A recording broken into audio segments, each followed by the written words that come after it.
안녕하세요.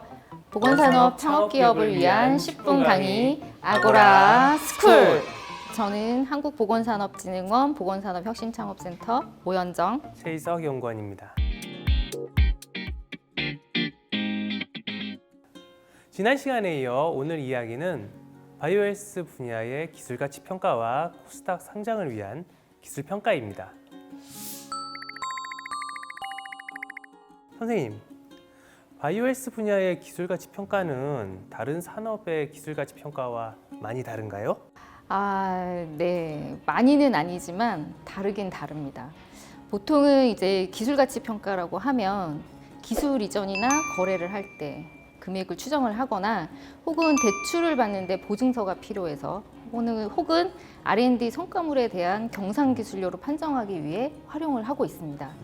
그런데 이제 바이오헬스 분야에서는 기술가치 평가가 이외에도 정말 다른 용도로 사용할 수가 있는데요. 우리 산업의 특징인 이제 긴 개발 기간과 고비용, 그다음에 그런 기술들에 대해서 투자를 할 만한 가치가 있는 기술인가, 혹은 이제 개발 단계마다 혹은 임상 시험에 따른 밸류가 어떤가, 또는 이제 한 기업 내에서도 여러 가지 파이프라인이 있을 수 있잖아요.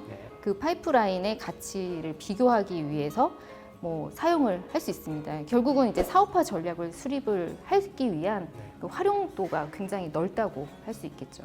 특히 이제 기술의 의존도가 큰 바이오 기업에서는 다른 재무 여건이나 환경을 제하고 기술의 밸류에이션만으로도 그 기업에 대한 밸류를 예측해 볼 수 있는 도구로 활용될 수가 있고요. 기술가치 평가가 정말 다양하게 활용될 수가 있겠네요.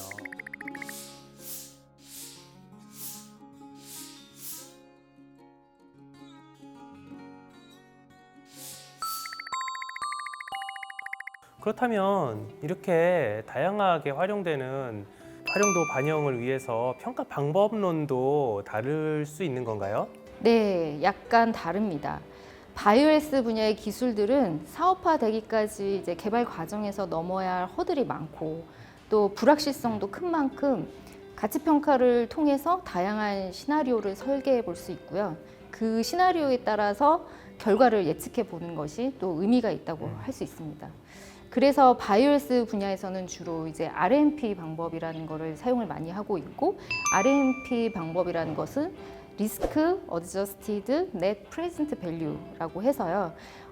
굉장히 많은 가치 평가를 할 때 활용되는 방법입니다. 이거는 이제 그 개발 과정에서 발생할 수 있는 위험 가능성이라던가, 이제 여기서 위험 가능성이라고 하면 임상 성공률이나 규제를 의미해요. 아무튼 이 위험 가능성을 적용한 이제 미래 현금 흐름을 자본 비용으로 할인을 해서 현재 가치로 변환해서 산출하는 방법을 말합니다. 물론 이제 평가의 목적이나 기술의 개발 단계에 따라서 다른 방법인 시장 접근법의 방법론도 활용을 할 수 있고 하기도 하지만, 저희가 사용하는 시장 접근법에도 위험 가능성을 확률적으로 이제 반영을 해서 결과를 낼 수 있도록 변형해서 활용을 하고 있어요. 어렵죠? 진짜 어려운 말들이 많아요. 네. 사실 기업에서는 이제 평가 방법이나 어떤 특수한 용어들보다는 평가 결과에 영향을 주는 요인이 어떤 게 있는지, 평가 결과 보고서를 어떻게 해석을 해야 되는지, 그런 거에 집중하는 게 효율적이겠죠.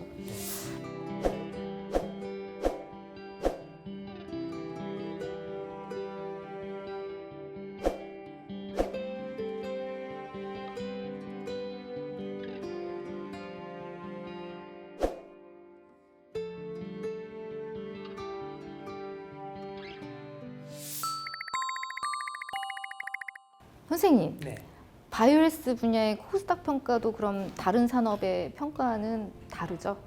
네, 역시 다르죠. 일반적으로 코스닥 기술평가에서는 기술성과 시장성을 봅니다. 그런데 바이오헬스 분야에서는 이 기술성과 시장성이 뛰어난지를 평가함에 있어서 몇 가지 요소를 좀 더 중요하게 보는데요. 하나는 임상시험 단계입니다. 물론 임상시험이 필요 없는 기술이라면 예외입니다만, 대부분의 이제 기술 특례 상장을 시도하는 바이오헬스 기업은 신약 개발 기업이므로 임상 시험이 중요합니다.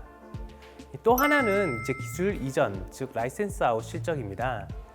누구나 알만한 기업, 글로벌 기업에 이 기술 이전을 했다면 그만큼 신뢰도가 높은 기술로 판단하게 되죠.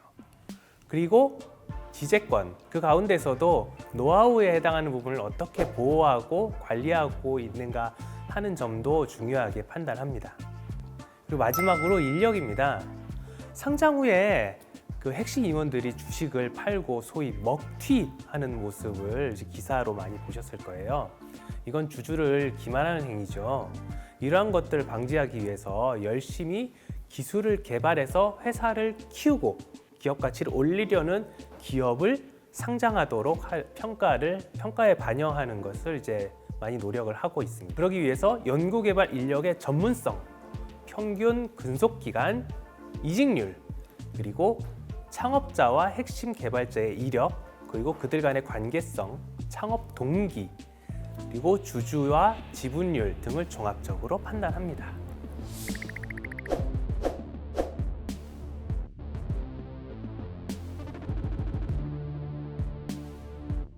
오늘은 뭔가 좀 어려운 말들이 좀 많이 나왔어요. 그래가지고 구독자들도 힘든 시간이었을 것 같은데 다음 시간에는 좀 더 이제 쉽게 풀어 주시겠죠? 선생님이 풀어주셔야 될 것 같은데요. 네. 가치평가보다 코스닥이 더 복잡하고 어렵네요. 네, 오늘 좀 힘든 시간이었지만 그래도 다음 시간에 좀 더 재미있는 얘기들이 네. 많이 나왔으면 좋겠고요. 그럼 이제 오늘은 바이오헬스 산업의 기술가치 평가와 코스닥 평가가 이제 다른 산업하고 어떤 차이가 있는지를 알아보았고요. 다음 시간에는 기술가치 평가와 코스닥 평가는 어떤 차이가 있는지를 알아보겠습니다. 네, 그러면 다음 시간에 만나요.